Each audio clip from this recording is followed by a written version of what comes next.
Welcome to the acclaimed podcast, The Deep Dive, featuring your esteemed hosts, Andy Monitor and Drew Dinzik, powered by BetSperts.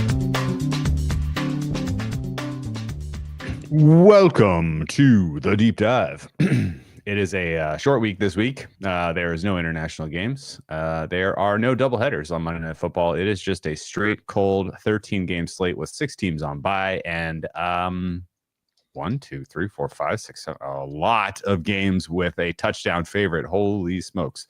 Not a ton of competitive football expected on Sunday, but that's okay because the NBA is back and holy smokes.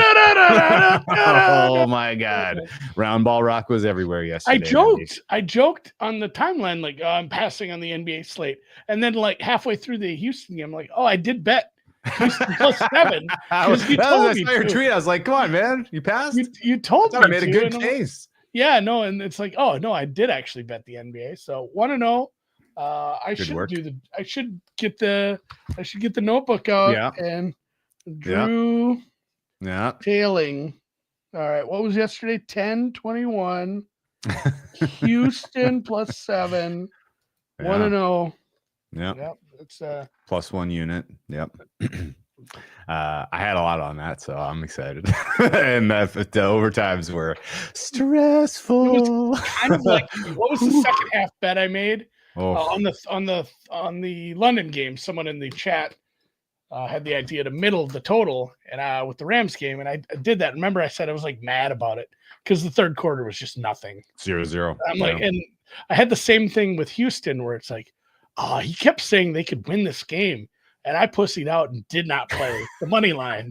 So for like anytime, I didn't watch a ton of it, but anytime I check the score, I'm like, oh, you idiot. You could have listened to Drew. So, they deserve. I hate to say I'm happy they won by 1 because I feel like other people probably had that money line and didn't, that maybe deserved a better fate. But in the end, I made the right choice. I'm just a smart guy, conservative better. I was going to say hockey went well. I had my Ohtani in the NBA last night. I did bet the Steven Adams under 6.5 rebounds. He had like first quarter. He had it like the third quarter. Okay. Hockey, I'm just gonna stick to hockey because I just tweeted it out too. That hockey, it's you go 50-50, but they're all plus money. And I tell you this: if you're, I'm assuming I'm done for the year. I'm assuming no NBA talk until we get to. Well, no, I'm assuming you're sharp stacking, right? Oh yeah, I don't know any of these hockey players. Although Kelly and me are very excited about the Schaefer kid. Yeah, sure. For rookie of the year. I don't know if there's what's a good, maybe the NBA is a good analogy because it feels like most rookie of the years in the NBA are on a bad team. Like the team doesn't do shit. The volume matters. Yeah. And you need to be a featured player. Yeah. He gets to play. And that's like Schaefer. Because the Islanders aren't going to be any good, but this kid is electric. So I bet him at Kelshi. And Kelly, our friend, Big Ten Watto, he's like, what is this price? I'm like, oh no, I got like a terrible price, huh? He's like, no. He's like, no, it's like plus 145 where I bet, and you got like 3-1. Like, oh, so I'm deep in the weeds. You got like 30. You got it for 33 cents. I was like 28, I think. 28 cents. Is that how 3-1? It's like Am I that stupid? It's like 3 and change. I guess I'm stupid. Yeah, because if you bet 33 cents, you only win 66 cents. So it's 2-1. So it's maybe you got 20. You got 25 cents. You got it for 25 cents. Well, I went back for more. So not a prediction market guy. I don't know why, but I can't get into it. And the people who are super duper like religious about it, they kind of rub me the wrong way. So I don't know that I will get into it. I don't just mind. Keep betting a bookmaker as long as they'll have me.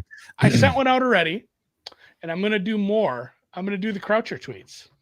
Okay, cool. In honor of our friend from Down Under, I sent one out. I'm like, this kid. Pump it up.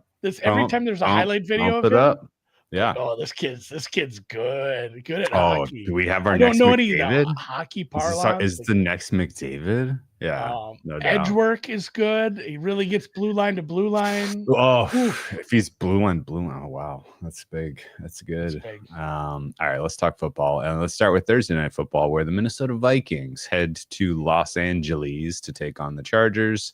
Minnesota Vikings is kind of in a weird spot right now. It's not going the way that people thought it was going to go this season. We have only seen a bit of JJ McCarthy, and it has, for whatever reason, turned into the Carson Wentz show, despite really, really uneven and uninspiring performances from him at the quarterback position. He now takes the show on the road after flopping against the Eagles off the bye, and they take on a Chargers team that really is licking their wounds. Chargers played a miserable game against the Colts at home last weekend. Ultimately, could never get a stop that they needed to the entire game, it felt like. But with with the Vikings and Carson Wentz coming to town, there's potential at least for some turnovers, even though you're up against a pretty elite skill group of wide receivers here. Strength on strength with wide receivers versus the Chargers secondary. Chargers have not been getting a ton of pass rush lately. They're going up against a good offensive line. I think there's a path here for people to make a case to bet the Vikings, but I'm pretty much exactly on market here, number wise side. This total has been bet up to 45. I disagree, but maybe it's the kind of Joe Alt being back in the fold that's kind of giving the overbetters some wind in their sails, I guess. Can you shed some light on why you think this over is the hot side? And because my fare is like 42 here. I think maybe some of the success you saw from Jalen Hurts last week, because when it comes down to it, this is one of the better quarterbacks in the league that we just don't get to talk about that way, because we don't see it get all put together as a team right now for the most part. So, yeah, I guess it's maybe predicated on the fact that Minnesota's defense looks good on paper. The stats are looking good. But when you go up against a quality offense, they can still be had a little. It's on the road. I kind of am with you. I disagree with this total being this high. It's up to 45 now off I believe it was 43. I have my cumulative offensive advantage as a negative, which, what's your average total this year? Roughly, I'd have to double 40, check. What, 45? Like 46, 45, 46. Yeah, I think it's 45 and change right now. So this being just a titch below your average total and being enough of a cumulative disadvantage for the offenses doesn't jive with just my surface level stuff. Going deeper into it, some of the matchup stuff isn't great either. Obviously, if Alt plays, that's super important. He's a limited participant, so is Pipkins. Kind of feels like he goes after he came back early last week. And then kind of throwing it back to you, I want updated thoughts on soft benching, because I'm out on it. I'm just out on soft benching because Wentz does not look good enough where this is like, yeah, we got to start this kid. And the fact that they're making him emergency third quarterback, JJ, that is, kind of feels like he just hurt. I don't think it's a soft benching, but I think it's a kid gloves treatment. Yeah. This feels like kid gloves treatment, where if you don't want to put him back in and have him embarrass himself if he's not ready to go, and then really have to bench him, right? Like I think they're trying to. That checks out. I get what you're saying. It's mostly injury, but it's also a little bit of, what if we use this injury? If we were down the stretch, we need to get our star quarterback back to get into the playoffs. He'd been back this week, but we have where our team is at this year. This is more of a long-term play. Let's give him a little more time to prep, get ready, be ready to be in the big leagues here. I'm with you. Yeah, I think they're keeping him out of harm's way because they don't want to accelerate he doesn't have it. This is the thing too. It's almost like the Jaguars, Gildel, I don't know. I can't read today. Says the Vikings defensive strength of schedule is a little sus. Dalbora. I think it's Gil. It's kind of like the Jaguars thing, where if you look at it on paper, the Jaguars look great defensively. If you take out turnovers, not so great. Same thing with Vikings. Just the surface level stats, pretty good stuff. Mm-hmm. And then you look at like who they played and how it went and some of the game states. Like, I don't know that this is actually a great defense right now. Obviously, they've been missing some pieces. And then just quickly addressing the elephant in the room, Ivan Demidov, terrible hockey player. Not good. I don't like him. I don't like him at all. He's my main competition. Okay. We're against him. We're Yeah. against Demidov. All right. One final thought here. The most of the Flores defense is kind of predicated on, because you brought up the defense, it's predicated on getting quicker pressures, right? Yep. Like you're trying to really exactly the opposite of what happened against the Eagles, where if you couldn't get at him, you couldn't get at Hurts, he was gonna play out of structure and really put pressure on your weaknesses in your secondary, and that happened. I don't know that that's likely against this offensive line. Even if Alt is back, this Chargers offensive line has stunk this year. Herbert feels like he is consistently under duress, and I don't think a blindside tackle all of a sudden saves the day there.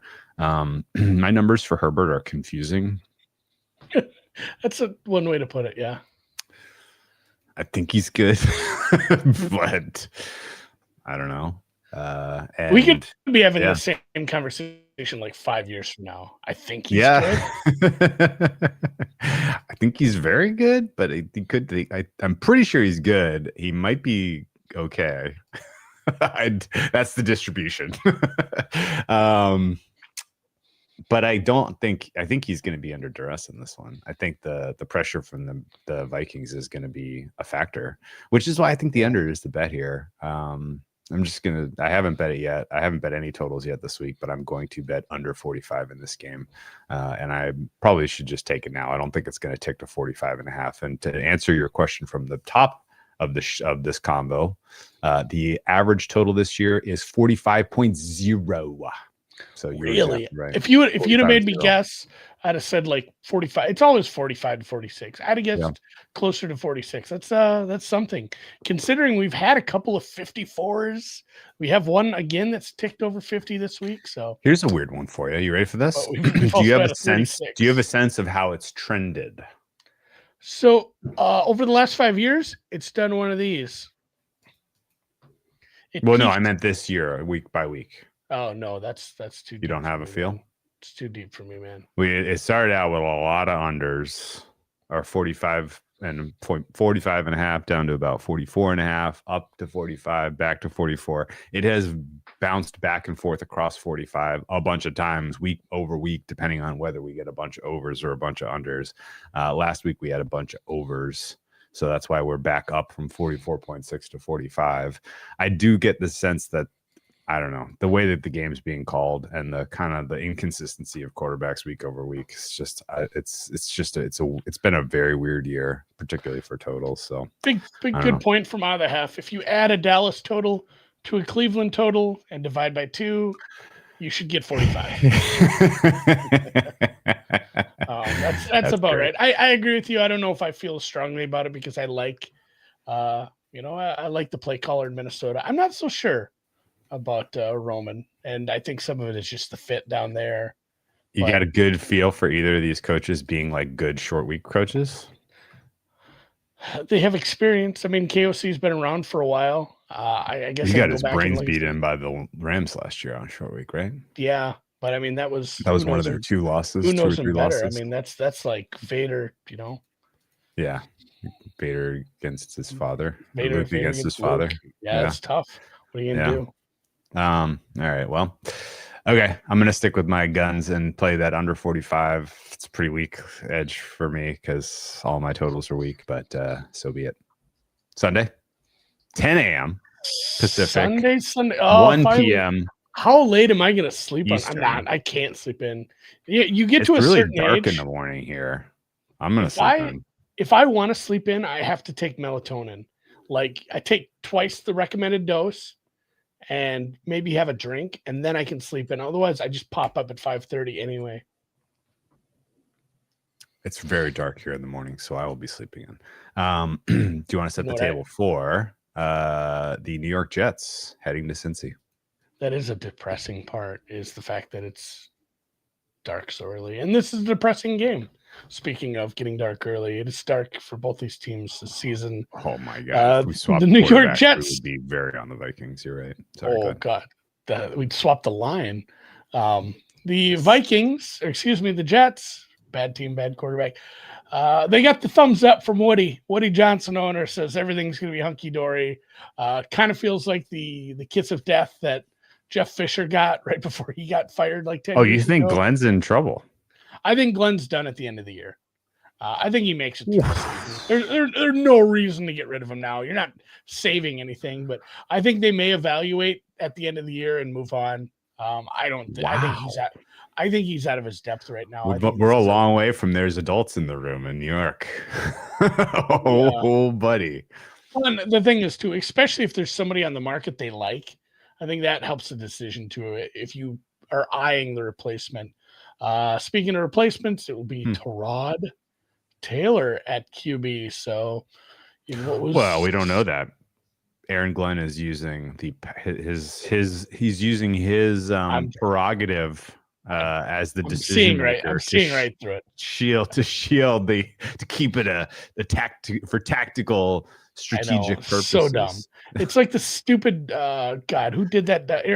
Gannon did that too early in the season. I remember when it was like between two of the shittiest quarterbacks in the world. He's like, I'm not telling you if it's going to be Josh Dobbs or Clayton Tune. Well, why? What was the difference? I was like, I'm not telling you. It's like a chef be like, this could be cow shit. This could be pig shit. I don't know. Either way, you're eating it. Like, it's too bad. Surprise. So yeah, and Tyrod is a little banged up as well. So I don't know. It could, I guess, if the injury is bad enough for him not to start, then it could be Fields. I'm saying it with a plum. Like, hey, I think it's going to be Tyrod. Again, I don't think it matters. If you wanted me to bet the Jets, which quarterback would you rather have? If I say, hey, guess what? Free $500. You got Jets plus 6.5 in your account right now, but you get to pick the quarterback. Aaron Glenn has to listen to you. I would be Jeff gluing Fields to make sure Tyrod Taylor was going to get all four. You don't have to. I said he has to listen to you. You don't have to hurt anybody. I don't know why you automatically had to injure. Give me 4 quarters of Tyrod Taylor. had to Tyrod. I'm considering betting the Jets, honestly, because I assume it is Tyrod. I can't get to this number. Not even close. Jets or pass. Yeah, 4.5. I'm at roughly. Where am I? Would you say you're 4.5?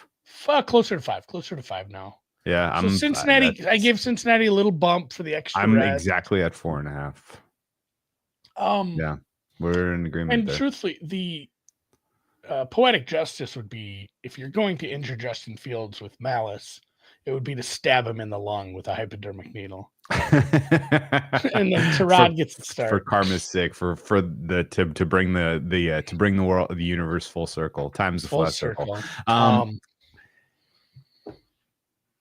Are you gonna bet the Jets? Maybe talk about this. Talk about the Cincy defense. It's not very good. That's the thing. They're not getting a lot of pressure. They can be beat with the intermediate pass. Their tackling is not very good. You can run on them. I'm not sure this is. I'm sure this has happened, but my numbers. This is my numbers. Say this is the 32nd ranked offense versus the 32nd ranked defense. That's is correct. Which is correct. There's no way you could be higher than 29th on either of them. Truthfully, that's probably too high. But it's something. That's not something. I have Jets 31. I have Tennessee 32 offensively, but I do have the Bengals as the 32nd defense right now. Let's talk about them a little bit and what their weaknesses are.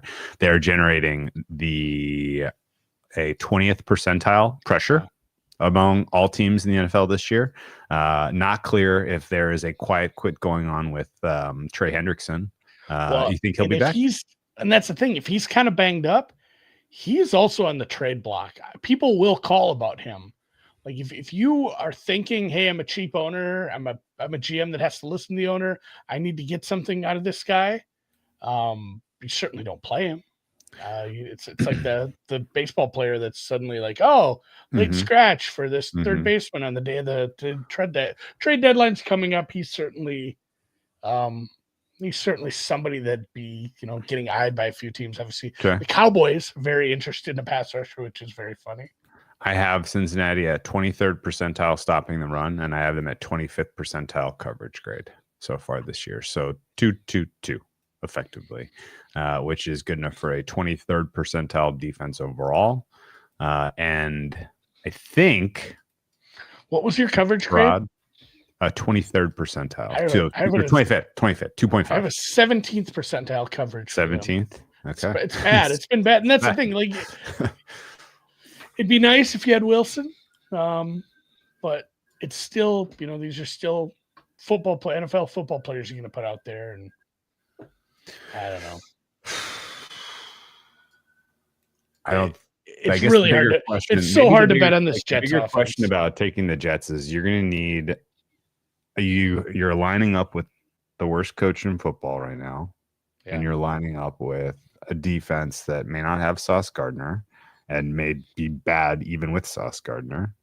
Although I will say that the Jets defense that we saw in London against the Broncos played with real serious intensity, and the Jets against the Panthers did not let go of the rope in that game. They gave Tyrod Taylor opportunities to have game tying. And by the way, we didn't even cover this in the reactions. I had a lot of Panthers on week 7 against the Jets, and JC Horn saved the fucking day. Holy shit. His pick was unreal. Like, he doesn't make, if he's a step behind that and that's a touchdown there, then I feel like that thing goes sideways and the Jets maybe get their first win. Jets maybe get their first win this week, because Cincy, despite the extra rest, this is not worthy of this type of spread. So God, I can't believe I'm going to. And now I want nothing. Now you do have a little bit of, but I mean, it's a guy that's played like 200 damn games, so it's not like film doesn't exist. But now you have film of what the offense looks like with Flacco. God, two very uninspiring plays to start out here. Yeah, it doesn't feel good, but this is 100% Jets pass. Let's talk about. I want good news. So I want good news on Garrett Wilson tomorrow. I want Thursday. If Garrett Wilson is in, then all of a sudden I'm betting Jets money line probably. Yeah, that's the thing. I want Thursday practice. You think there's a chance? He's day to day, so I think it's 50-50. That's what I'm saying. I will say if Garrett Wilson gives me good news over the next 24 hours, I'll be on the Jets. And okay, so what's the right bet on the Jets? +4, because they're +6.5 right now. +4.5, +3.5. What do you mean? If it's not moving that much out of first? No, I know, but there's no point in laying 110 on 6.5, right?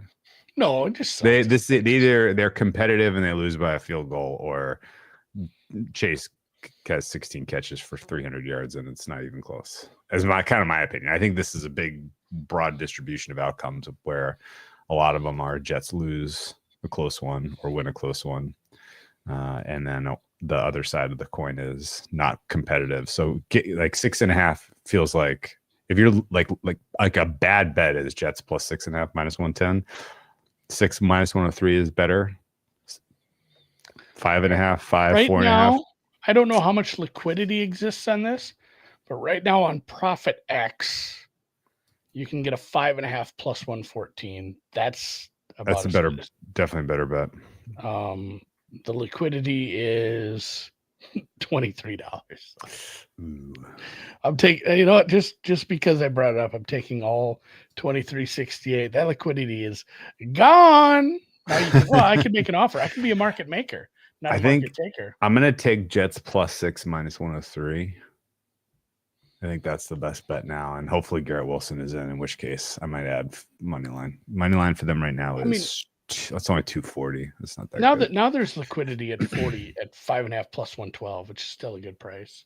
Okay. Flacco didn't. Durso is very pro Bengals here, I guess. Yeah, Flacco didn't know the playbook. I don't know. He's still, maybe it'll be worse. Extra week of practice. I mean, extra couple of days of practice. You think it's possible, but it's still he's still I don't know. I should do this on these freaking prediction markets. Just board clean $50 at a time. You'd do well. Other people are doing it, I'm sure. I mean, yeah, I'm sure people are making money that way. Stacking pennies, baby. Let's carry on. And I will set the table for the Niners, who head to the Houston Texans. This game kicks off early. Big swing for both of these teams who played late into the night on Sunday and Monday, respectively. Texans kicked off at, well, what time was it? Was it like 10 p.m. their time last time they played? The Niners and probably have a defense that is still performing very well, despite losing all of their good players except for Diamador Lenoir. And we can argue about how good he is actually. I don't think they're generating much of a pass rush here, which I think is the key to the game. The Texans offensive line is not at the Mendoza line. It is below it. And I think when they're up against a unit that can rush the passer effectively, like we saw with Seattle, it's going to just completely stop the offense in its tracks. When they're up against a defense that can't generate as much of a pass rush, which is, I think, the case at home against the Niners, it's a different story. Meanwhile, Texans defense still has some try hard in them, and I think they match up pretty well against the Niners team, especially at home. I think they're gonna have the advantage as far as pass rush goes. I don't have a sense of Purdy being given the green light here. I still think this is a limited Mac Jones with a limited set of weapons and a lot of Christian McCaffrey, and I think the Texans are going to be able to keep them bottled up, keep the Niners in the teens here as far as scoring, which means you just need a couple of consistent drives and a couple of good red zone possessions, and I think the Texans can win this game. I laid the Texans -1, -103. It's out to Texans -2. Not a huge move. -2, -110, I guess. So that's just, I'll take it. Total currently sitting at 41.5 after being at 42, I think, at some places at some point this week. Now I take it back. It was always for a hot second, it was a 42 at Bookmaker, but 41.5. No real interest in anyone betting this total. What do you think? Did I make a risky? I disagree with you. In my raw numbers, I disagree with you. I make this close to a pick 'em, but when you start to look at some of the matchup stuff, it all skews in the way of Houston. Where what was the problem for Houston? It was good pass rush, unique pass rushing looks, getting it from all angles, all levels. You have no Bosa, no Huff. You know, you're missing a bunch of. I mean, Wagner. It was great to see Bethune what he did, but.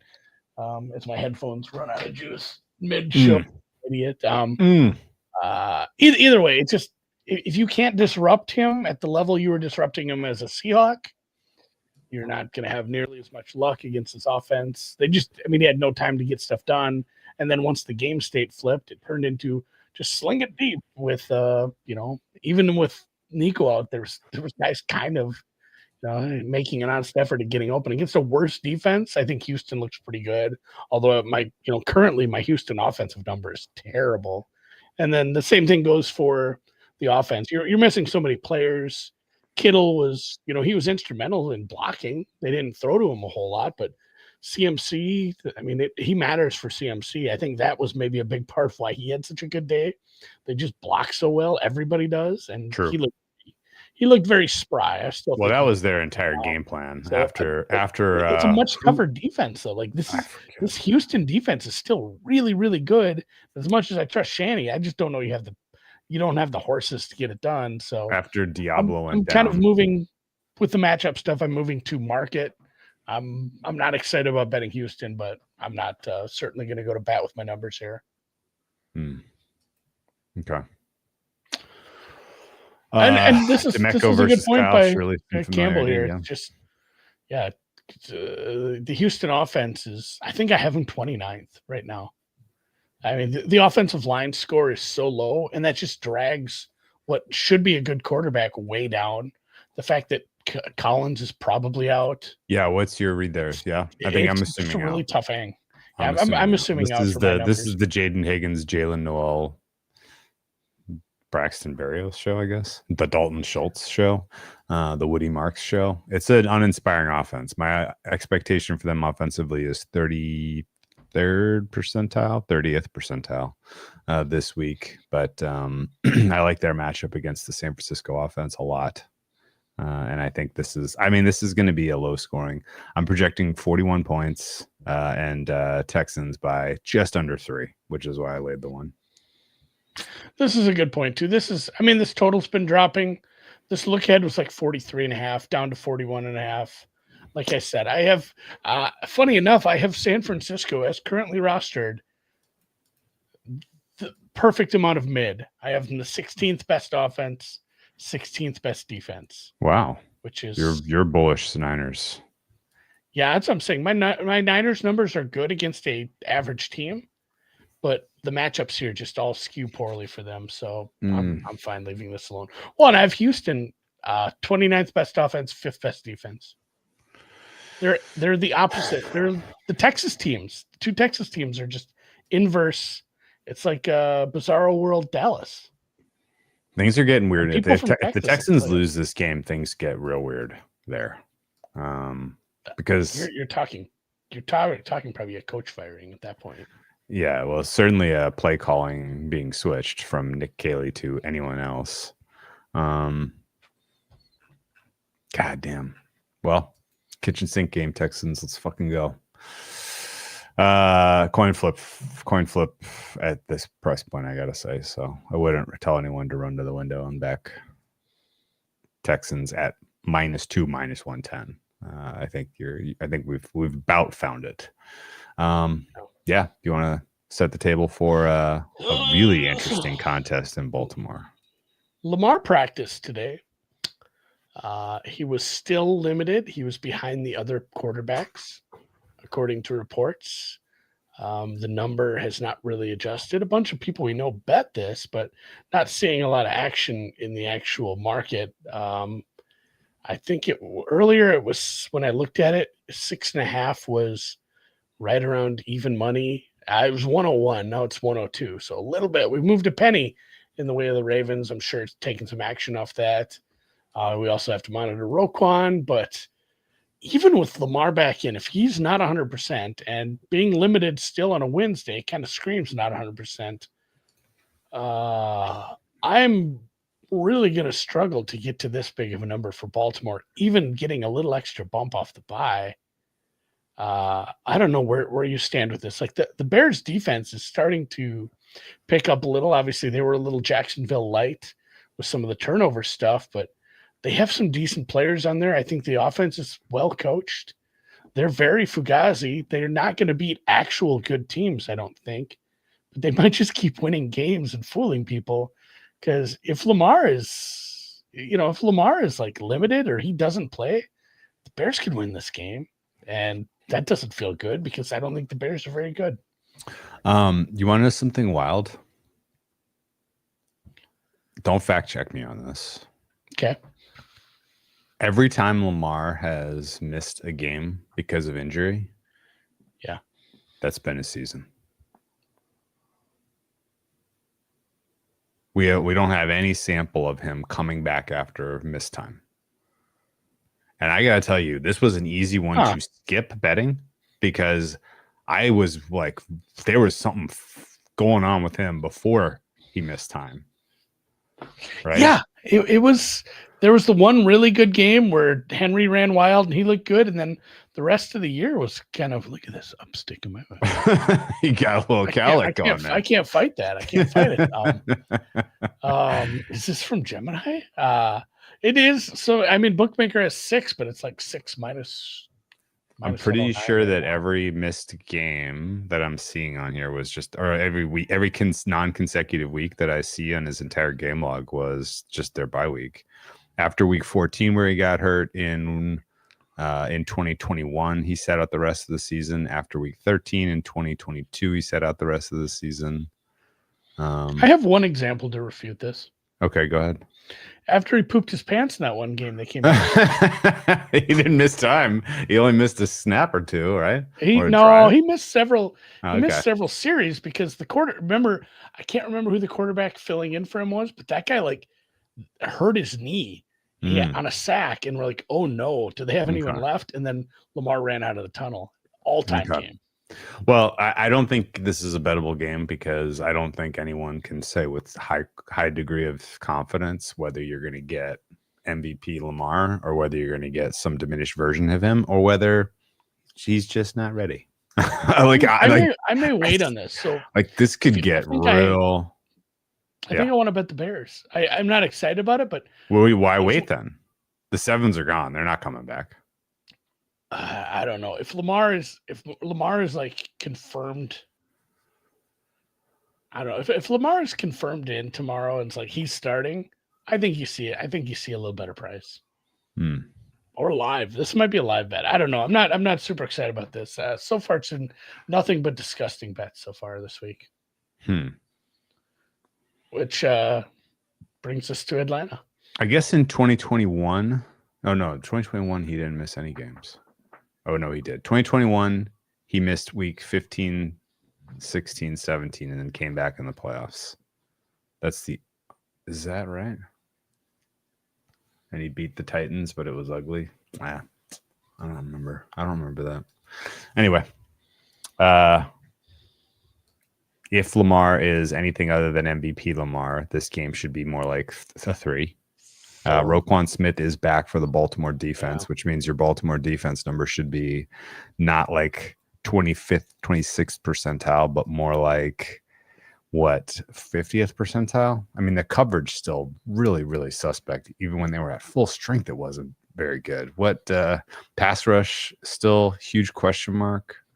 I don't know, man. Is Ben Johnson gonna have any difficult time at all, like flexing on this defense for the Ravens? Like, no, I mean Roquan back matters, but yeah, but with him back, are they even above the 40th percentile? No, with all the injuries, when everybody was out before the bye, this was like my 28th best defense. It was very low. I'd have to go look what the percentile was, but even with them back, it's not. And Wiggins not top half the league. And Hamilton are all playing.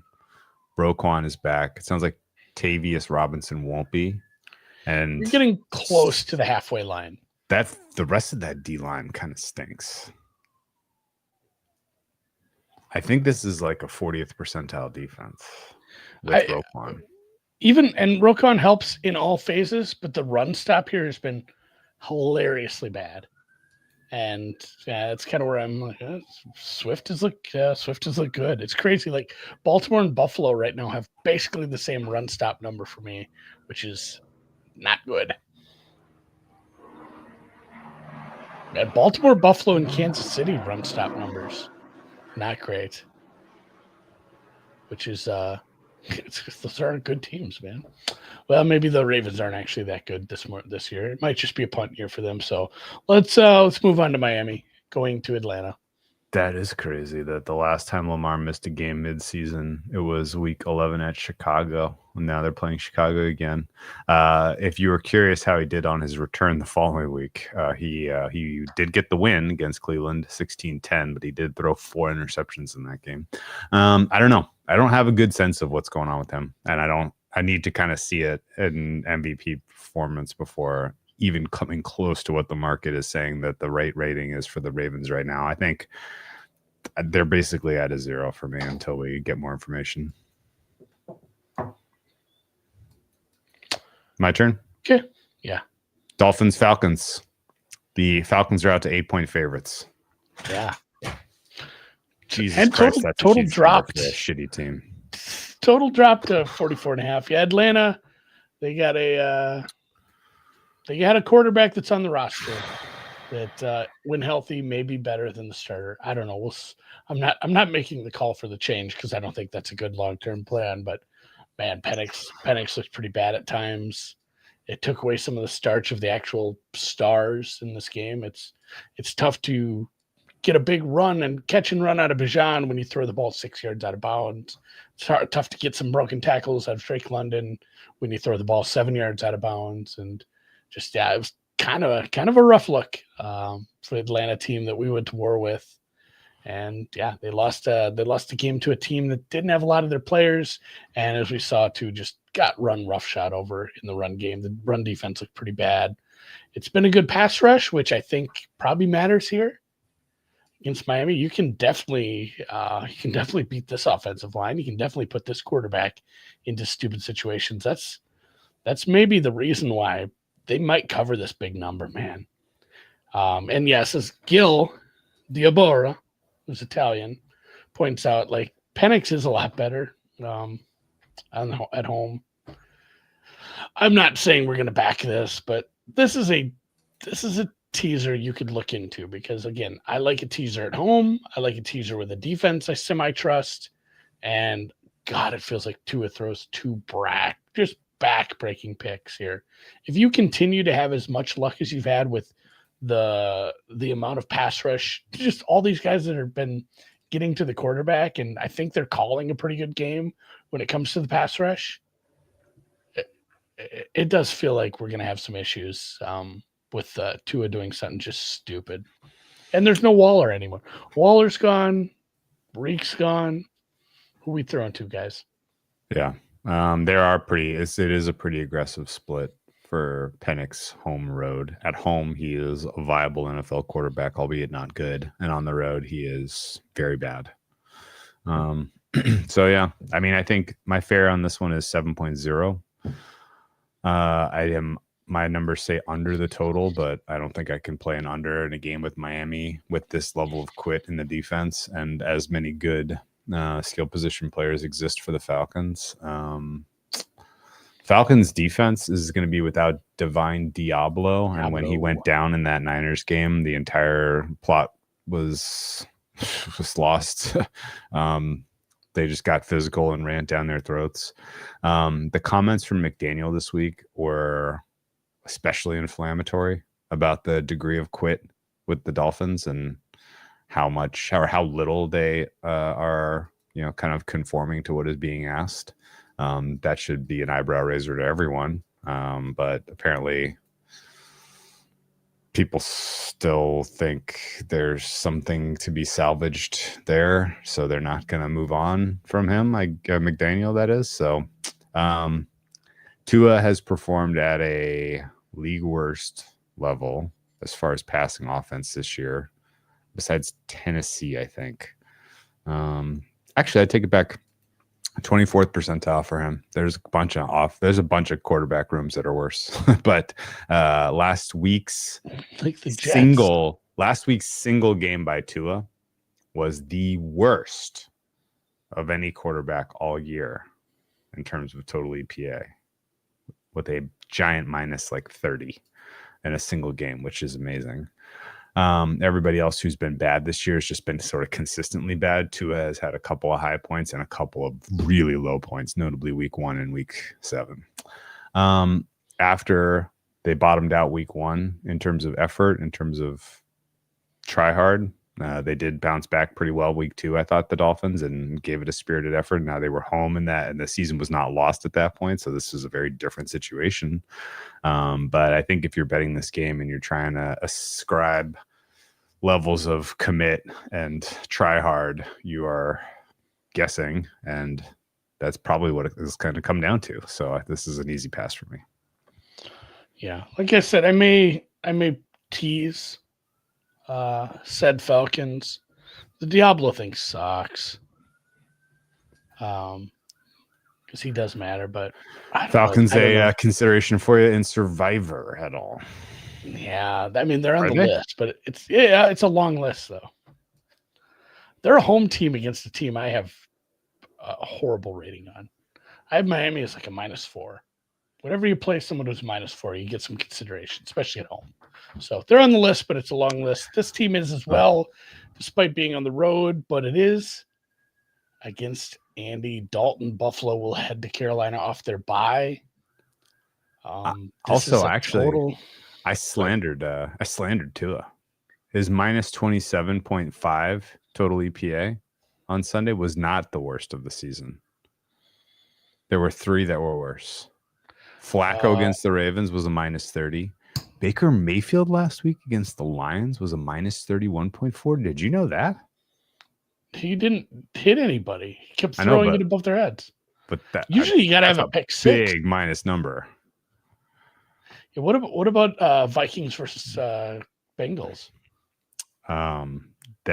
Jake Browning was the worst of the season at -34. Yeah. that had to be it. I mean, it's just You can't do that. You can't That's do great that you something. guessed that off the top of your head. I Good mean, work. once you throw a pick six like that, it Yeah. becomes a big negative EPA game. Anyway, Buffalo at Carolina. I can't quite get out to this number because my Buffalo defensive number is still shite, but they are coming off the bye. They are still a very good offensive team, and they're playing a Carolina team that just lost their quarterback. Hasn't got the most out of the rookie receiver, who I think has a bright future yet, but this is still a pretty lowly ranked offense. I don't know that they could the things that you need to do to take advantage of Buffalo's defensive unit. I don't know that they can do that. This is another one. I hate teasing road favorites, but actually the bet I'm looking at here is possibly this over as low as it's gotten. Just because Buffalo's offense is such a mismatch for any bad defense. The weather looks fine, and we've dropped all the way down to 46. And despite what I just said, it's not a good Buffalo defense. It can be had, and especially when you get into a possible game state where, maybe Buffalo's up by 3 scores. If you go soft with a defense that's already soft, you got a savvy old vet here. Andy Dalton's good for maybe 17 garbage time points, honestly. Like, if it gets early, late, and this game is lopsided, Carolina's going to move the ball against prevent defense. So, I don't know. Even if they're playing hard, it's not a good defense. It's such a big, weird X factor getting Andy Dalton thrown in the mix. And if we get hero ball, Josh, I'd like to see that. That's the most fun. What do you think? What do you have on this one? I played Carolina Panthers plus 7.5 minus 110. I don't think I would bet it at 7. It's a big number for a home team. I bet it honestly, speculating on the availability of Damian Lewis, who has been such a humongously important part of the rushing attack for the Panthers. I'm expecting he'll be back, and I'm expecting that means that this is going to be a game where Panthers are trying to play a little bit of keep away, and it's the Hubbard Dowdell against the second level of the Bills opportunity to have successful drives, success on the ground, and grind out the clock. I think ultimately the Bills win, but I think this is 3, 6, 7 a lot of the time.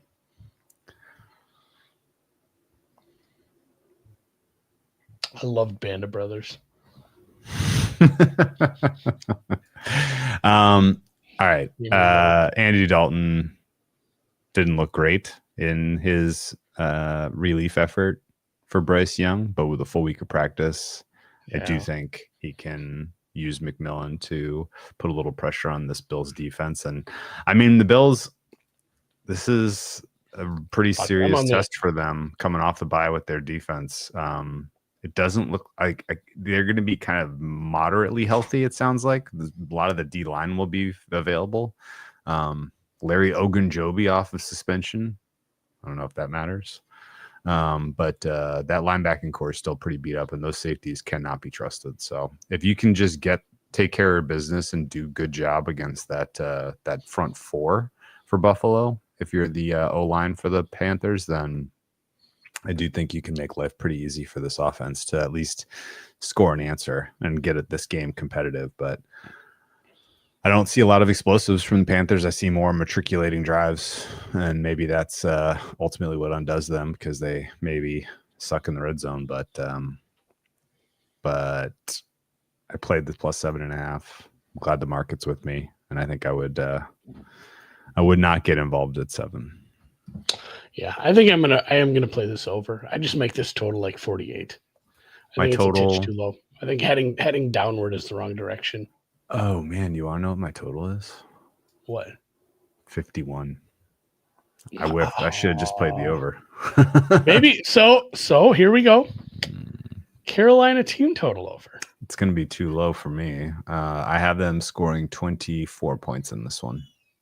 I mean, what's it going to be? It's going to be like 20, 27, 20 is the it's going to be like 20 team totals. Yeah, 27. Probably 26.5, 19.5. Let's put a pin in that and head to the next game. Okay. Next game up is Giants Philly. You want me to set this one? Yeah, we just saw this game. Preseason look ahead here was Philly Philly minus 10.5. It ends up opening lower. Some of that is shaded by the fact that the Giants just beat this team and they beat them convincingly. Philly at home in this one, minus 7.5. Total sitting at 44 right now. I saw some sevens earlier the week. I kind of expected this was going to get bet up to 7.5. Now that it is at 7.5, I think it is a stay away. My fair is 7.5, and my fair total is 45. So not a huge lean, but slight over here. The Eagles are coming off of sort of a season-saving performance from Hurts and AJ Brown, but you dig in a little bit into the scheme, and it was still very unimpressive what Kevin Patullo is asking them to do. I don't know that there's going to be a big revival at any given point for the Eagles offense this year until that guy gets a clue. But this Giants team is in a brutal spot after choking away the win against the Broncos, and then on the road again against a familiar opponent. Difficult to send Dart to the link. Would not expect that he has his best Sunday of the season. And the temperature goes up a notch on Daboll after this game, I think. That's fair. I know that sucked that they end up losing that game outright, because that could have been another feather in his cap. And I don't know. I guess somebody's going to get a good offensive coordinator next year if he ends up let go, because I still think he's a good play caller. I don't know about him leading men. Man, I'm still not close to market rating on the Eagles, but I don't think this is a bettable game for the Giants. Do you? So again, if I've just bet blindly off my numbers, black boxed it, boom, boom, strike it up. It's Giants hard here. Like, really, 2 points off market, and it's my Eagles number. My Eagles number doesn't make any sense because I can't get a good grip on it's like even within the same games, I see two completely different teams, more so than a lot of other teams. So my Eagles number struggles because thin at defensive line. They're bringing in Brandon Graham. Who knows if he plays this week, but the offensive line, the defensive line, the play calling, there's so many really big, this isn't as good as last year. The backfill guys for that O-line for the Eagles know what they're fucking doing, man. It's not as good. It's not as good as in years past. And the same thing can be said for the defensive line. Like we had them up here with our priors. This is an elite team. It's just not right there. That said, I can't go to keep betting the Giants. Like, if I've had my fill 2 weeks in a row, pushing the plate back, we're done with the Giants. If I wanted to bet Giants here, I think I would again look at this over. I don't love to have overs and every single game. It's not a kitchen sink. It's not a kitchen sink game because the Eagles aren't in dire need of. They're not dying. But man, after getting the loss 2 weeks ago is not forgotten. And it does feel like a big brother, little brother game where they're gonna bring it heavy. It's kind of weird to say they're not trying some weeks, Andy. It's but this is a known foe. They know how they got beat 2 weeks ago. What do you think of Cam Jurgens' availability? Up in the air. Up in the air? 50-50? Really? Yeah, I'm 50-50. I don't know. What did you see something today? No, I wanted your opinion. I mean, it's one of those where it's a knee, right? Where I think the Eagles are a +2-ish team, and I think the Giants are a -3-ish team, which is why -7.5 is fine by me. I don't think I would play it. I have Philly closer to the Bears, which is crazy. I guess if you feel like there's a little extra hot sauce on this for the Eagles, just play the alts at this point. Now that it's 7.5. Yeah, well, that's it's tough. So it's another one very, very in the mix for a teaser. I don't see the Eagles. We all wonder if the Eagles get swept by the Giants. Jesus, maybe Sirianni gets fired before Daboll, but it's a teaser I like. And Saquon is not healthy. Saquon probably won't be healthy all year. Well, let's put a pin in that thought Okay. What if the Eagles lose? Because I have a futures question coming up later. Yeah, it's a weird division because Dallas just isn't a good enough team to win that many games. Washington doesn't have their quarterback suddenly. Weird division as it's turning out. Cleveland, in another weird division, heads to New England to take on the Golden Boy. And Drake May, everyone loves him. Nobody hates him. That's going to continue for the Came off foreseeable the 7? future. It did. It is down to 6.5. The total's holding pretty steady at that 40. What? Come off. Yeah, there's been some. There's been some support for Cleveland. And if you can't say anything else nice about Cleveland this year, you can say they have a very, very good defense. And maybe we end up with one of those 16-10 games where it never felt like Cleveland was even ever going to win the game. But they cover a number. New England is pretty dominant, and just, maybe it's 15-10 with a late garbage time touchdown or field goal where they just managed to hold them in the red zone 5 times, march down between the 20s, because this is a really, really good defense for Cleveland. Just that's where the nice things stop.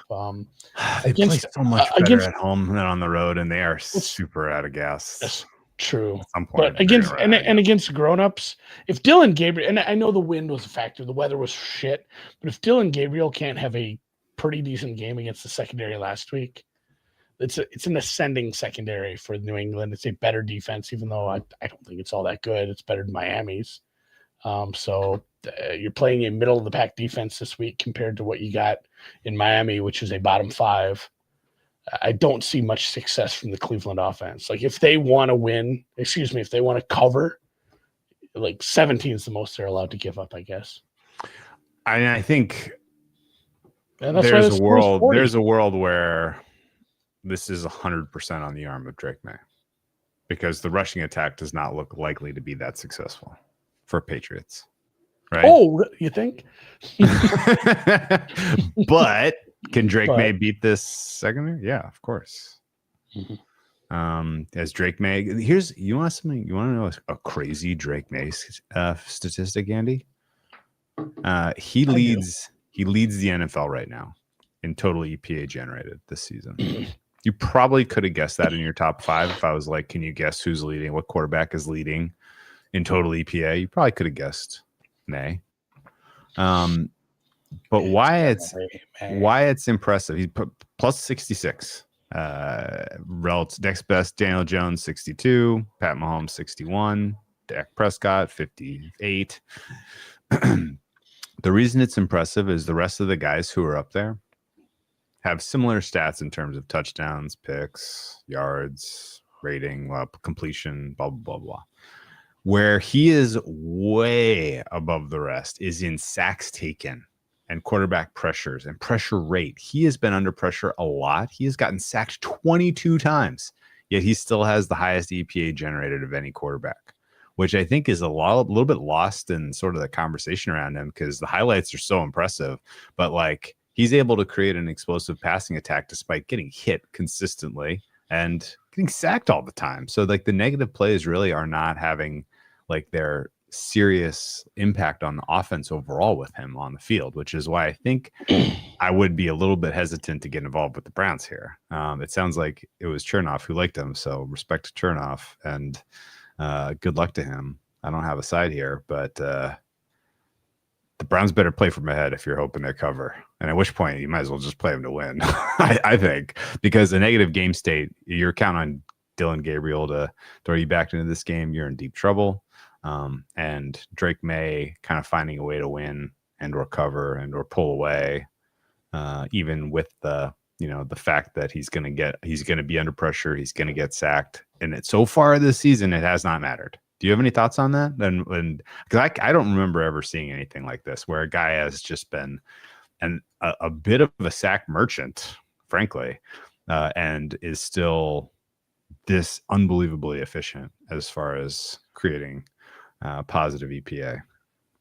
Some of it's been opponent, but at the same time, like you said, he's getting it done on the plays where he's not on his back. He's getting it done. He's super efficient otherwise. it kind of makes up for it. Okay. You can, 22 sacks. Unless you lose the ball on a sack, I mean, a 10-yard pass with a shitload of yak is always going to be more plus EPA than like an 8-yard sack. Yeah. Justin Fields, also 22 sacks. Cam Ward, 30 sacks. Justin Fields is at minus 28.5 EPA total for the season. Cam Ward minus 90. This is a bit of an outlier to be this aggressively. Well, those guys don't have the game to make it up on the plays, like I said. Exactly. It just it balances out, and obviously the scales are tipped in his favor. I'm not betting this game. Okay. No interest here. So we'll move on to another division. What about for Survivor, real quick? Patriots. Again, it's in the consideration.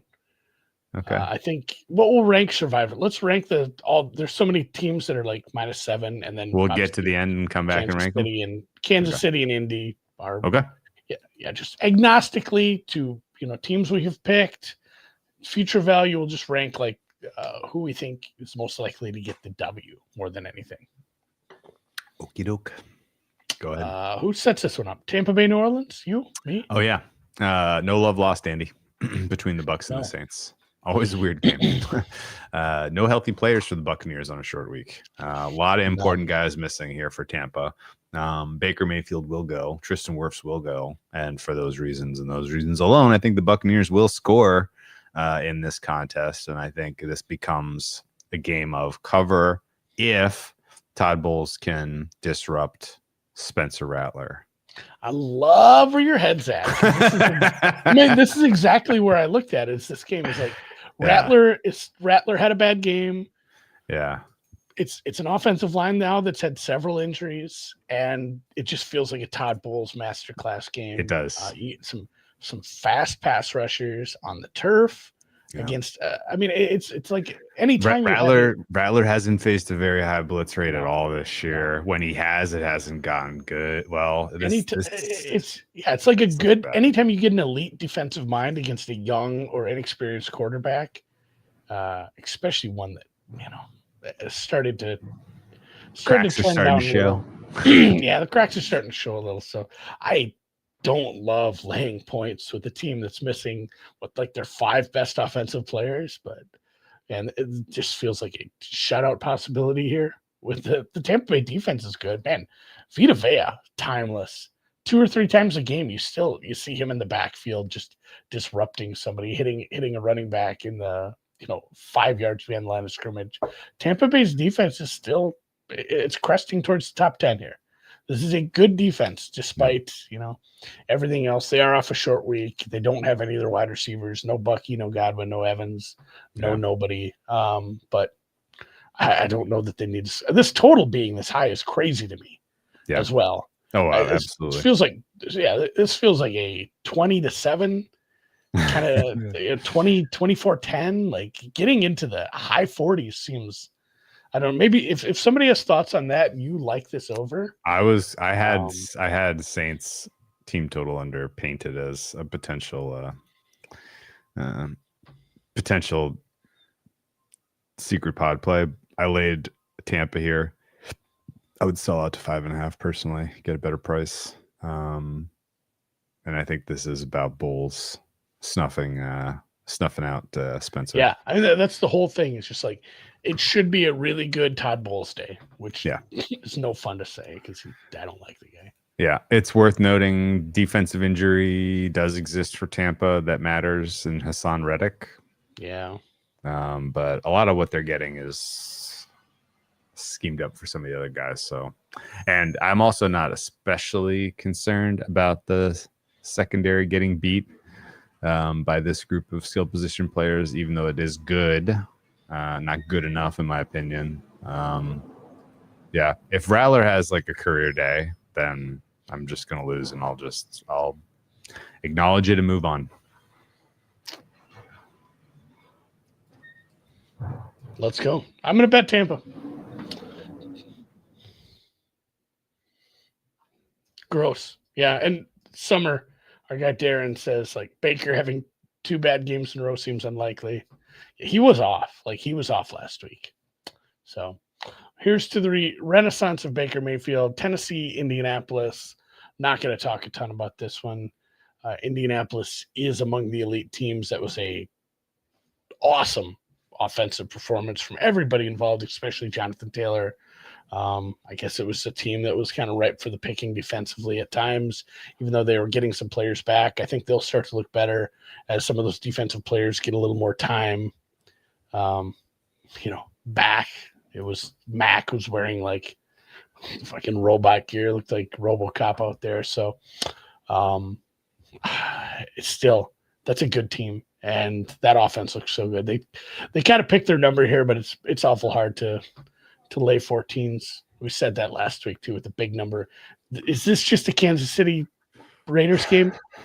I mean, Kinda. is it just last week? I mean, it does kind of feel like that too. Where the Kansas City offense needed some get it up and go. They need to get those players back, those wide receivers back, and now it looks fine. Tennessee's been doing it all year. When they played good defenses, they still did it. They probably could have got a win over the Rams. They left a couple touchdowns on the field thanks to a certain knobhead, but I make this like 13, so it's hard for me to get there, but Tennessee is like a -7. It's a very, very bad team. They've had virtually no offensive success. Ridley is still banged up. That's a big part of what anything that's gone right is I don't know what has gone right. Well, I guess I don't know about that. I think he has not really that covered rookie himself in glory at all. No, but it helps to have one receiver who has some sort of experience, because now you're relying on DK and Iomanor are gonna have to carry. They're gonna have to carry the flag. I think. I kind of like that DK kid. He's a nice little deep threat. Yeah, he's not bad. But nice play against the Patriots at least. This is a kind of a pick your number game for Indy. So if you like Indy, maybe a first half team total where they go out and just blast them, score on 4 out of 5 drives. It's 24-3 going into halftime. And then, who knows how the second half goes. It's our second of 2 revenge games, Andy. This is a week 3 rematch. I forgot these teams already played. Not great for Indy's long-term hopes of getting the 1 seed, that they'll have both head-to-heads against Tennessee in their rearview mirror after this week. Colts won the first contest 41-20, and there was very little resistance by Tennessee defense in that one. Jones, I don't even know if he was pressured, but he didn't get sacked. He didn't have to do it. Didn't have to do hardly anything. It was the Jonathan Taylor show, 17 for 102 and 3 touchdowns. I mean, 47 feels low. It's been bet up. It's worth noting. It was 44 and a half at one point. Oh man, I missed the boat big time on this. It hit 47 and a half and it's come down to 47.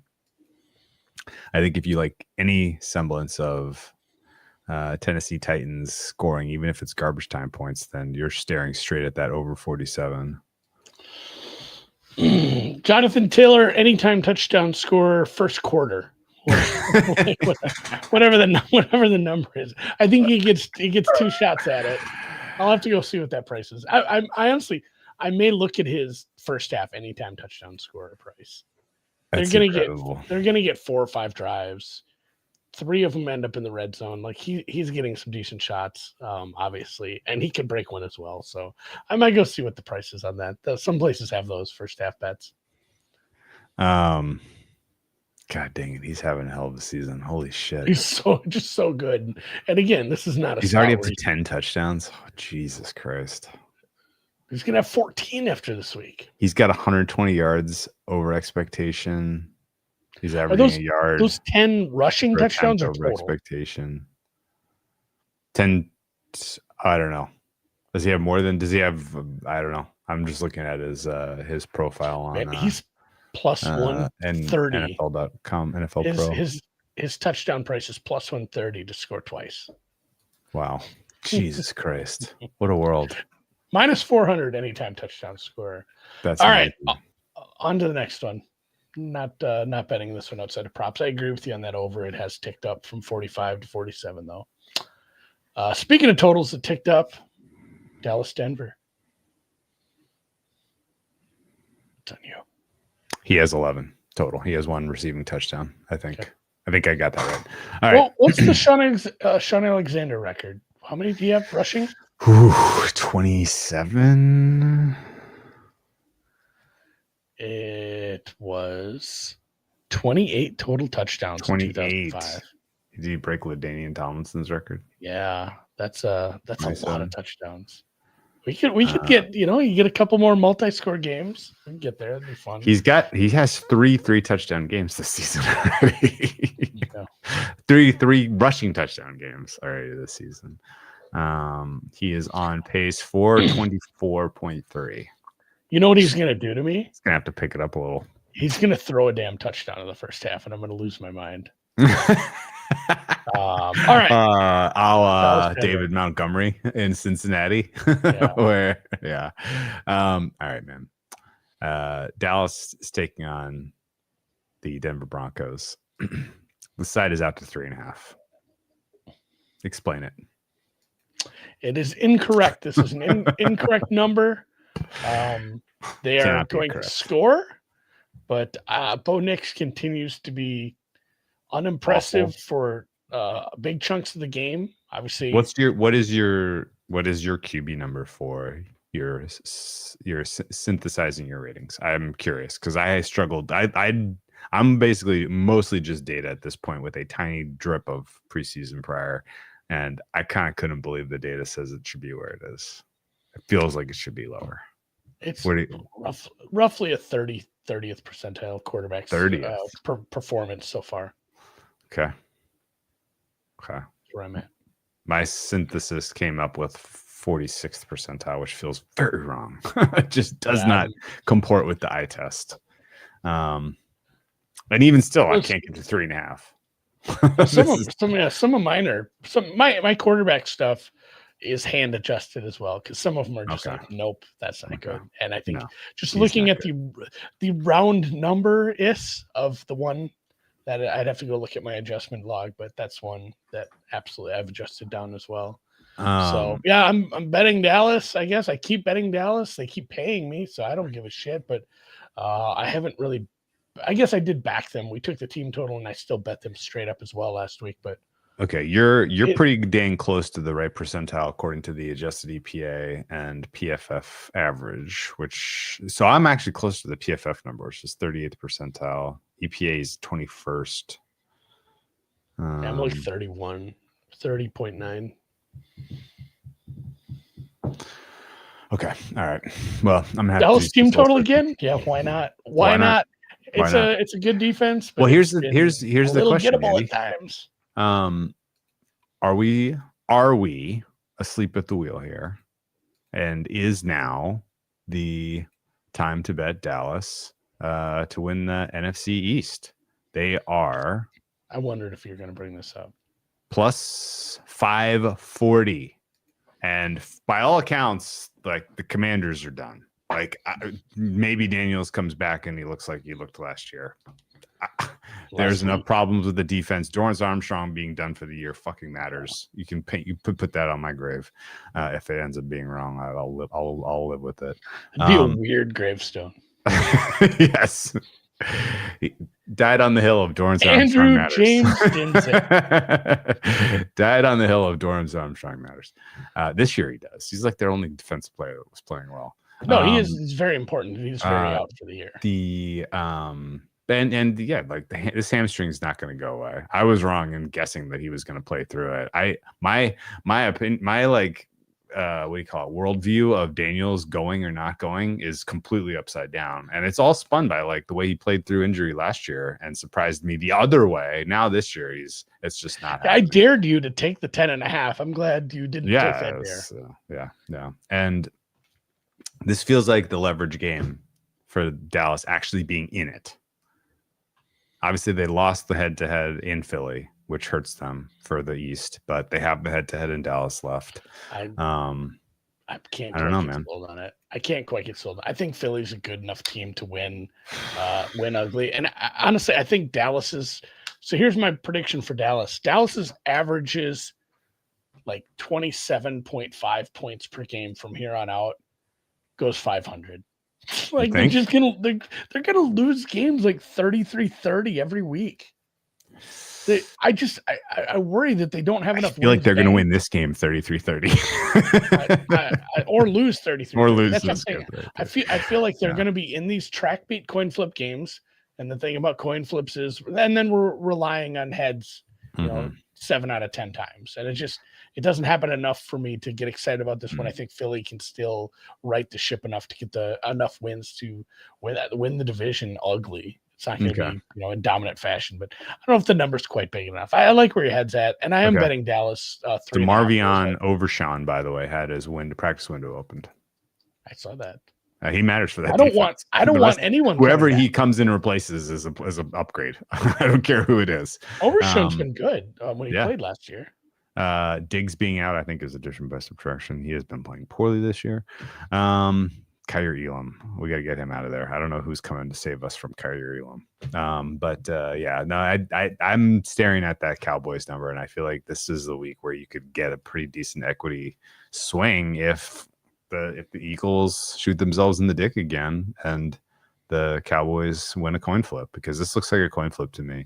I think the fact that you've been able to get production out of Dak despite the offensive line injuries is a great sign, considering you're going up against the most offensive line has played outrageous, surprisingly well. Yeah.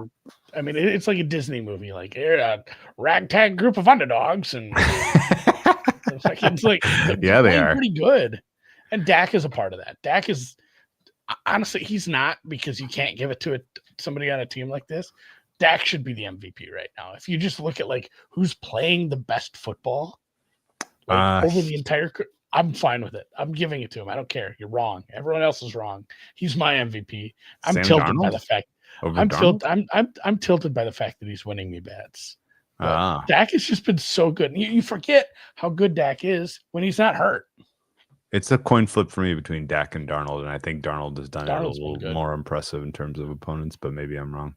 So let me ask you the just for the sake of guessing, the Denver pass rush is like historically good, or does it regress? Because right now they are generating pressure on almost 50% of opposing quarterback dropbacks, which is like an impossibly good number. This is I think it's the next best is like 41. This is a fun game for your feeling on Schottenheimer too. Like, he knows that, we know that, everyone knows that, everyone knows this is a good pass rush.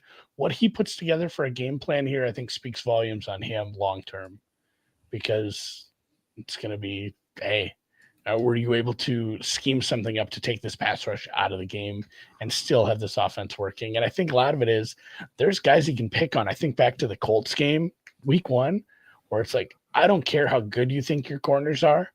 We have better receivers and we have a better scheme, and we can hit guys short all day. We can hit quick stuff right in front of Surtain all day. Like he might not let somebody go over the top. He might not let somebody beat you on a big double move to the outside, but I'll take what you give me and I'll beat you all day with it. And Dallas is a better offense. Okay. My numbers say they're at the 99th percentile as far as pass rush goes so far this season.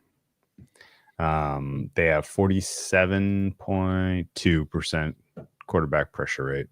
No one ever finishes above like 42 and a half. That's almost always like the high water mark is 40, 41, 42. I think there was 1 year the Browns or the Cowboys or whatever, like 42 and a half. Like it's really hard to hit much higher than 42 and a half.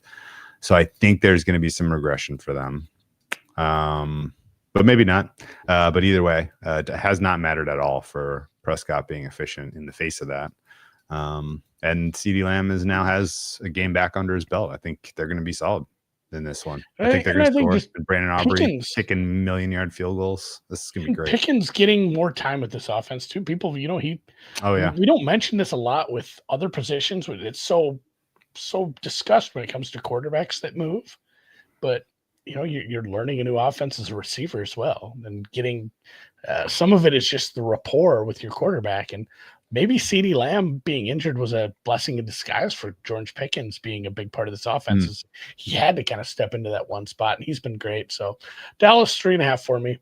I'm going Okay, back to the me too. probably tickling the team total because I fucks with If that. I had had a winning season to this point, this would be the type of blind fire into the void on the futures market for Cowboys to win the East. You know, take a little bit of your winnings, shoot some long shots. I can't quite get there. 540. All right, we'll see. We will monitor this. Sunday night. Monitoring this. Aaron For the Rodgers record, revenge the game. next. Yeah, Cowboys are coming up after this Broncos game. They host the Cardinals by a week. Then they're at the Raiders before rematch with the Eagles. They I'll do take have them the next Chiefs weekend. on Thanksgiving. Then the Lions. That's a fucking gnarly 3-game stretch. Eagles, Chiefs, Lions. But then the rest of their schedule is pretty winnable. So let's see what happens in that Eagles game, and then make some decisions after the Chiefs Lions head to head. All right, no Green Bay action for me Pits. in this one. Although, boy, oh boy, do my numbers have a tough time scoring 3. Yeah, I'm higher than this. I'm closer to 4. I don't have a strong desire to bet a Green Bay team that I have rated really highly, but sometimes when they're kind of like the opposite of Knicks, where it's like the eye test isn't driving here. Sometimes when this team kind of plays with their food a little, doesn't maybe plays down to competition. The defense, despite how good it looks on paper, sometimes isn't as good as we think. I don't know if Rodgers, comes out nostrils flaring, fire shooting out of his nose. I don't know if he does seem petty enough for this to actually be a real revenge game. He probably doesn't care for the Green Bay, community in general at this point, but it's still they're a worse team.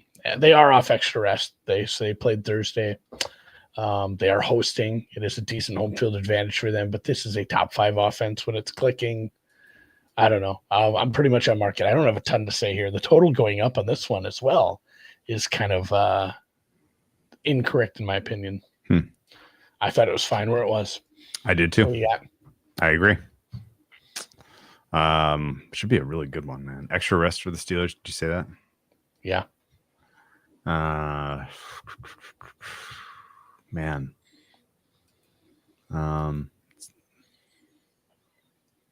Rematch of the Super Bowl 2010. It was. Remember that one? Yeah. Which Aaron Rodgers' only Super Bowl win came against was that a his Big current Ben? team. Yeah, Ben. That was a really, really good Super Bowl. I was in Those are some Beaver Creek, good Colorado Steelers skiing. I remember exactly where I was. Really, really good Super Bowl.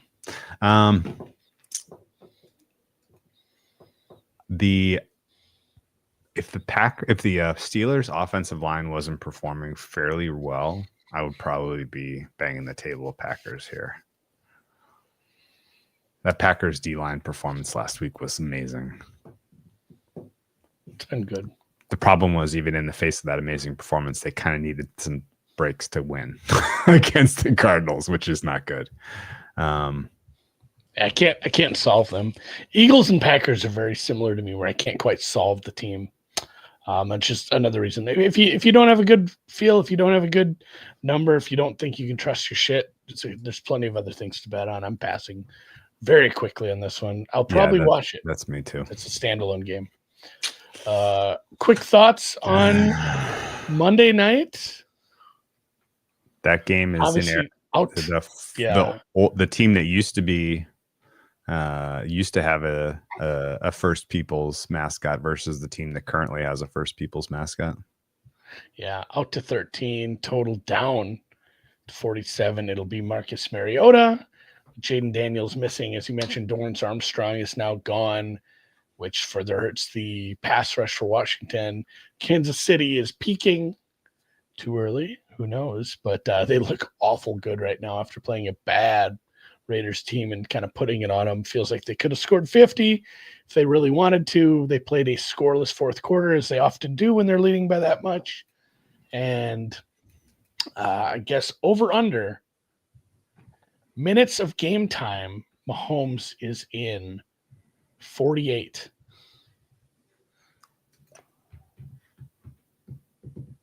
counting, defense, like the 48th minute.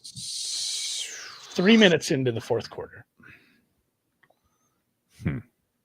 Does he get benched for playing that badly? I don't know. No strong takes here. No strong takes either, although I do want to go memory lane with you. Yeah. Do you remember the most famous play of Marcus Mariota's career and where it happened against what team? I think it was the pass touchdown to himself. Yeah, that's right. I was against the Chiefs here in Arrowhead. I was in a casino. I believe it was Jackpot Junction, which is a tiny little one, and my buddy was like doing really well in DFS. Oh yeah, sure. And he had Mariota, and he's like, how do they even? And we were watching it at like the blackjack table. He's like, do I get 2 touchdowns? I'm like, I don't see why you wouldn't. You should get her if somebody else threw it to him. That's how it's going to go in the score. I think that made him some decent money because it was a DFS contest. And then, funny enough, we were all playing a lot of DraftKings back then. My other buddy was in first place out of like 10,000 or something in a big, maybe not that many, but it was a really big contest, but he'd accidentally entered a 50-50 instead. So he got first place in like a $10 double up or something. I'm like, oh man, you should check what the winning score of the millionaire was.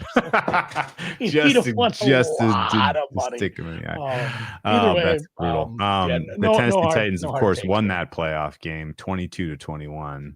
Marcus Mariota's stat line included 2 touchdown passes, 1 to himself, 8 rushes for 46 yards.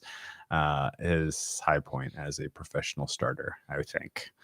Derrick Henry also ran amok in that game. Alex Smith got sacked 4 times in the loss. Titans scored with a 22-yard pass to Eric Decker. Trivia. Who was Brett Favre's first completion of his career too? Brett Favre? Brett Favre's first completion. I can't imagine why this is relevant, but yeah, go ahead. To himself. Brett Favre's was? His very first completion was to himself. I didn't know that. That's cool. I had to double check it. I'm like, was it Favre or Rodgers? I mixed them up. So yeah, Brett Favre. Yeah. Brett Favre might watch. There's something about Mary just for the. I'm a Niners fan. All right, man. What is your favoriteest bet out of all of these? Your best bet for the week? Drew, Dallas catching 3.5. Really? Yeah. Man, you're really pumping me up for this too. Well, I talk about I talk about the good feeling. Like sure. The team cashes for you a couple times, sure, and then you're tilted. You have those rose-colored glasses. You're like, oh man, I gotta. How good are they really? What if we don't even know? Yeah, what if this is the tip of the iceberg? This team might score 50 this week. So I was a little hesitant, but the Bears result threw you off the scent. This team's just good. I did bet Dallas. I think my favorite is still the Buffalo Carolina over, though. I don't understand why this is ticking down. Okay. I guess Andy Dalton might just stink out loud, but if he plays even halfway decent, it feels like they just automatically are awarded some points playing against that defense, and Buffalo can kind of pick their number, man. Can they, though? The Carolina run defense is good. Derek Brown is playing great. J.C. Horn has a nice matchup in this one. I feel like Brady has a good game off of a bad poorly called game. So that was the worst game he called all year. Wind swirling up in Orchard Park around his tenure is not lovely. Yeah, I pumped him up as like a head coaching candidate, and then he goes out and does that. Makes me look like an asshole. He could be a head coaching candidate at the college ranks by the sound of it. As soon as this week, like somebody's ready to buy him out of there. All right, let's rank the survivors. And we got to make a choice for secret pod play. Oh, Saints under 21.5 or Panthers over 19.5. Let's go Saints under. Let's go with full bowls. All right, full bowls. Bowl the Rattler for all the chips. Let's get them. Yeah. Okay. Odd bowls, masterclass, Saints shutout. I dig this. Secret pod play. All right, man. Ranking survivors. Number 1 is Colts. Colts. Number 2 is Chiefs. Let's just go Colts but Chiefs because it's Chiefs easy. is so much future value. I don't think you can use them now. No. But then you end up with the mix of New England, Philly, Buffalo, Atlanta. Atlanta's my 3rd. Cincinnati. New England's my 4th. Philly is my 5th.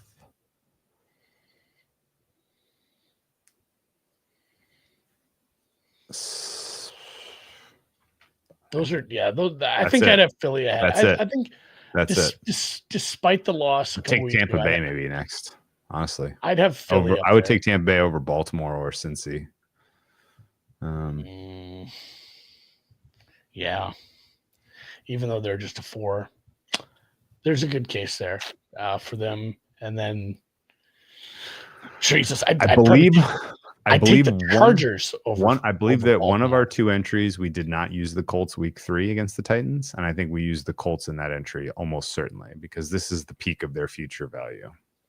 The other entry we're gonna have to get a little creative. I don't think we can use KC because I think we need to save them. I think we're gonna have to sleep on Patriots Atlanta for that one. I think or Tampa.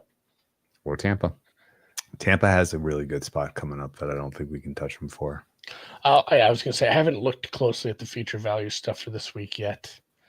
Tampa finally, will. Sorry, go ahead. Is Shower Fart just Jets? I mean, Jets Cincinnati. There isn't like a strong odor coming off this card, so even that's entertaining. Dude, Dolphins and Falcons is 2 stinky quarterbacks. I don't know if there's a strong odor coming off this card. Yeah, it's just Jets Cincy by default. That's probably a bad game. Yeah, Jets Cincy. I completely agree. Dude, 2 of the 5 worst single quarterback performances this year have come from Joe Flacco. And he's now laying a touchdown. Good luck to him.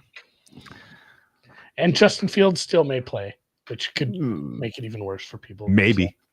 You gotta have that tactical advantage up your sleeve if you're Aaron Glenn. God. That's how you know. That's how you know he's a coach that has he's taking advantage. He is picking up every nickel, man.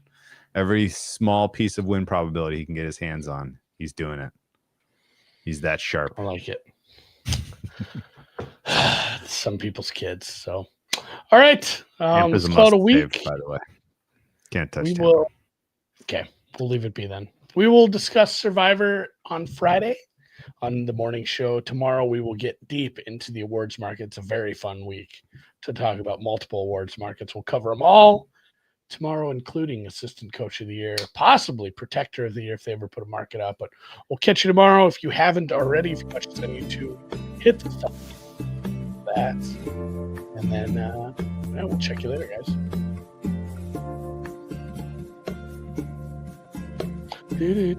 What's your hat?